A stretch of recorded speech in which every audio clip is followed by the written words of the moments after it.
Nós vemos no relato do livro de 2 Samuel, no capítulo 21, sobre 3 anos de fome que Israel estava passando no reinado do rei Davi.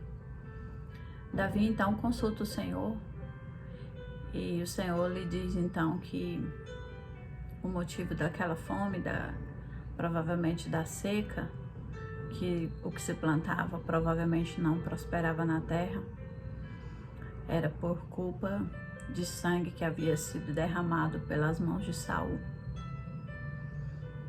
E que ele deveria então procurar os gibeonitas. Os gibeonitas eram um povo que viviam na terra de Benjamim.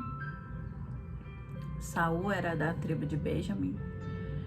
São apenas conjecturas, porque a Bíblia não diz qual a razão dessa perseguição, mas por eles estarem habitando na mesma terra, provavelmente alguma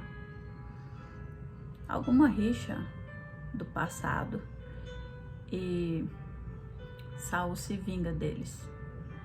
Não que ele tivesse zelo pelo Senhor ou pela obra do Senhor, porque a Bíblia nos relata no episódio do rei dos amorreus que ele preservou o rei, preservou o melhor dos animais, preservou o melhor para si. Então ele não era um homem que tinha todo esse zelo. Provavelmente foi uma vingança particular dele. Os gibeonitas eram um povo que habitava na terra de Canaã, e ouvindo sobre as maravilhas, sobre a grandeza dos sinais com que o Senhor tirou o povo do Egito, eles temeram por suas vidas e colocaram roupas velhas, sapatos rotos, pão embolorado, e criaram uma situação, usaram de sagacidade para enganar Josué e os príncipes, dizendo que eles eram de uma terra distante. Josué então era um empata e faz uma aliança com esse povo. Só que descobriram que foram enganados, mas a aliança de paz já havia sido feita diante do Senhor. Eles tiveram que honrar. Os gibeonitas usaram de perversidade, usaram da mentira, dessa sagacidade para enganar os israelitas, mas Josué fala que por causa disso eles seriam malditos, eternamente escravos do povo de Israel, tiradores de água, tiradores de lenha. Então eles se submeteram a uma escravidão para preservar a própria vida. Muitas pessoas fazem isso, mas agora o sangue desse povo clama pelo Senhor, e o Senhor se apresenta como o promotor deles. E o que eles pedem? 7 homens da casa de Saul seriam enforcados diante do Senhor. Não que Deus quisesse isso. Deus não queria o sangue daqueles homens. Mas Davi assim o faz. Davi então manda chamar Merabe, que era a primogênita de Saul. 5 filhos. Ela tinha filhos dela, e que se Davi tivesse casado com ela, seriam filhos dele também, né? Manda chamar e Rispa, a concubina de Saul, que com ele tinha tido dois varões. Davi poupa Mefibosete, porque ele havia feito uma aliança também. Davi honrou a aliança que ele havia feito com Jonatas, e o filho de Jonatas é poupado. Então aqueles rapazes, aqueles príncipes, foram levantados ali e mortos.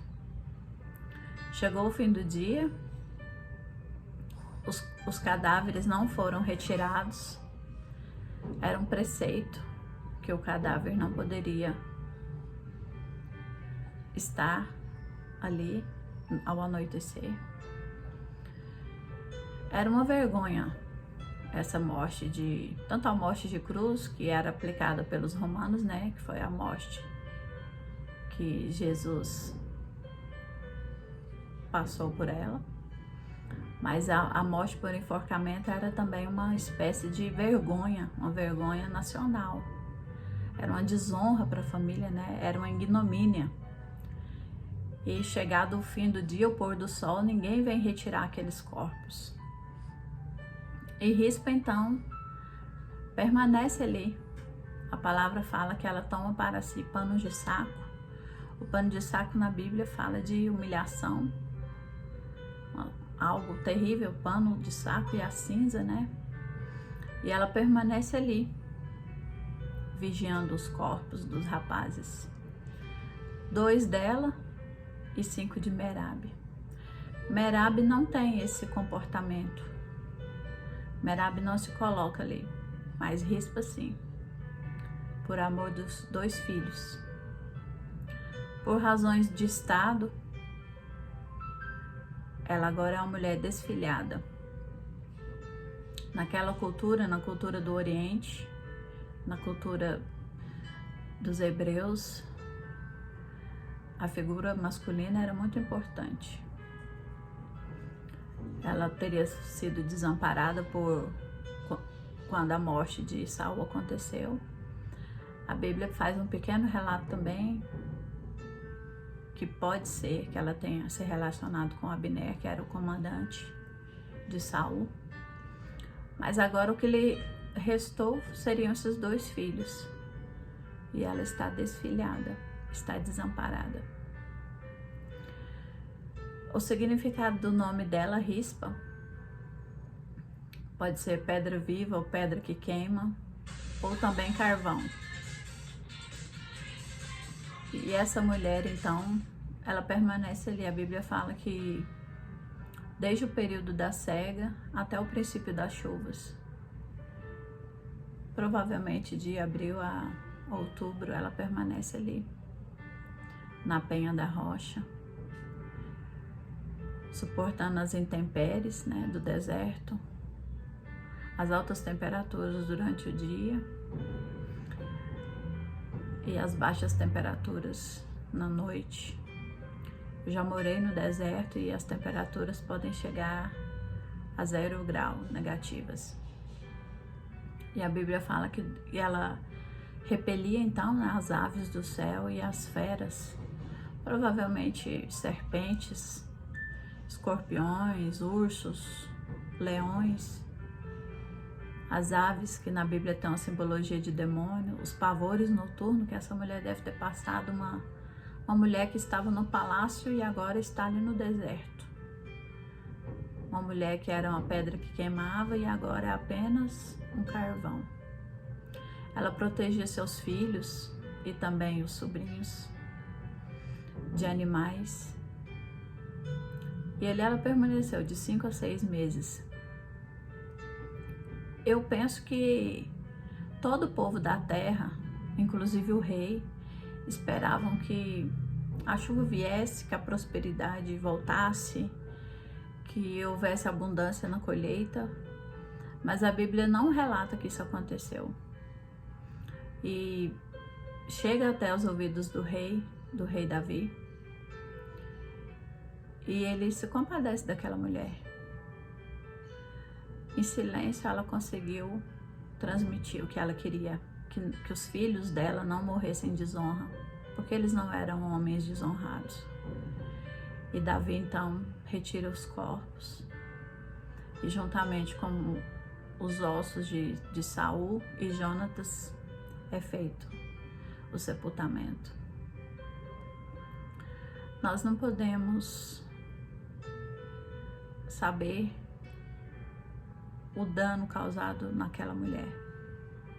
Ela era uma mulher acostumada com perdas. Na sociedade daquela época, a mulher não tinha grande valor. Mas quão terrível imaginar aquela mulher ali, viúva. Não se sabe se ela foi violentada por Abner e agora desfilhada. E ela, mês após mês, ali naquela penha da rocha, veio seus filhos em estado de decomposição, o corpo deles em estado de putrefação, e ela ali aos pés, sentindo aquele mau cheiro, tendo que lutar pela própria vida contra animais, lutando para proteger seus filhos da necrofagia. Uma mulher, provavelmente uma mulher singela, uma mulher frágil, mas o rei olhou para ela e o Senhor olhou para ela. Feito então o sepultamento, a palavra diz que o Senhor tornou-se favorável. Provavelmente mandou chuva e abundância. Muitas vezes pode nos parecer nos dias atuais algo tão intenso acontecer, essas pessoas precisarem morrer. Mas a vida do povo estava em risco. Não haviam supermercados, não haviam postos de abastecimento, não tinha um mercadinho da esquina para comprar alimentos. Se a terra não produzisse, as pessoas morriam. Então eles dependiam da colheita, eles dependiam do plantio e da colheita para sobreviver. Mas e os danos causados a essa mulher? A Bíblia não fala mais nada sobre ela, mas imagina os danos psicológicos. Mas ela silenciosamente, apenas com seu ato de permanecer ali junto dos filhos, ela mostrou-se uma pessoa de honra, assim como Davi, que honrou a aliança. Os outros juízes antes de Saul, todos honraram a aliança com os gibeonitas. Davi honrou a aliança com Jonatas. Nos faz pensar, nós temos honrado as nossas alianças? Nos dias atuais, o que nós falamos é verdade? Nós honramos os nossos compromissos? Fica então a meditação para nós nessa tarde. Deus abençoe a todos.